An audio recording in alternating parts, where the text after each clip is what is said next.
Two of the world's most famous advice columnists, who were twins and rivals, spent a decade in Eau Claire before making it big. Here's a look into the lives of dear Abby and Ann Landers around the 1950s. And all of a sudden, she's got this rival advice columnist who was her sister. Before becoming Ann Landers and Abigail Van Buren, they were named Esther Lederer and Pauline Phillips. They were from Sioux City. They were twins, and they did everything together. They were very close.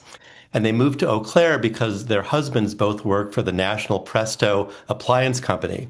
They went to Eau Claire Bears baseball games together and would sit arm in arm. They also volunteered for places like the Red Cross, and that's where they developed their listening skills and their empathy, which came in handy later when they became the world's most famous advice columnists. Abby's husband's family owned the Presto company, so he and Abby lived in a lavish home. Ann and her husband lived in a smaller home. Robbins says this was something Abby flaunted often. She called her modest house Peanut Place, which couldn't have felt too good. They would also insult each other's daughters. With siblings, sometimes these cracks appear and little resentments and hostilities, and those broke out a lot more explosively later after they became advice columnists. When they moved out of Eau Claire, Ann went to Chicago while Abby went to San Francisco. Ann got the job as the advice columnist for the Chicago Sun-Times. She was thrilled, and she thought this would be something that I can do on my own because she'd sort of been in Abby's shadow before then. Abby was helping Ann answer the letters she would get, but that help only increased tensions.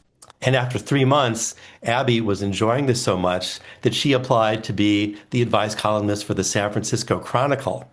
And when Ann found out about this, she was very upset. They both took off in their careers, becoming the most popular newspaper columnists in the world, with over 100 million readers each. A huge feud broke out after a few years, and Life magazine reported on this, and it was just very painful for both of them. And they were estranged for about 10 years.